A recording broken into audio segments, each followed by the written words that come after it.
Hello બાળ મિત્રો, કેમ છો? આજે આપણે ફરીથી બીજી એક વાર્તા લઈને આવ્યા છીએ. વાર્તા છે સિંહ અને ઉંદરની. એક દિવસ જંગલમાં એક મોટા સિંહ ઝાડ નીચે ઊંઘી રહ્યો હતો. તે પોતાનું ભોજન કરીને આરામથી સૂઈ ગયો હતો. એ સમયે એક નાનકડો ઉંદર રમતો રમતો એના શરીર પર દોડતો ગયો. સિંહ ઊંઘમાંથી ભયાનક ગર્જના સાથે જાગી ગયો. તે ગુસ્સામાં ઉંદરને પકડી લીધો અને બોલ્યો, તું મને જાગૃત કરે છે? હવે હું તને ખાઈ જઈશ.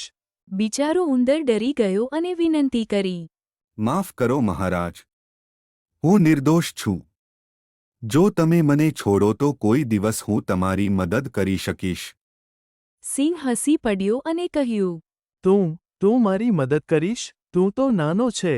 પણ તે સમયે સિંહ ઉદાર બન્યો અને ઉંદરને છોડીને દેતો રહ્યો. થોડા દિવસ પછી સિંહ જંગલમાં ફરે ત્યારે તે એક શિકારીના જાળમાં ફસાઈ જાય છે.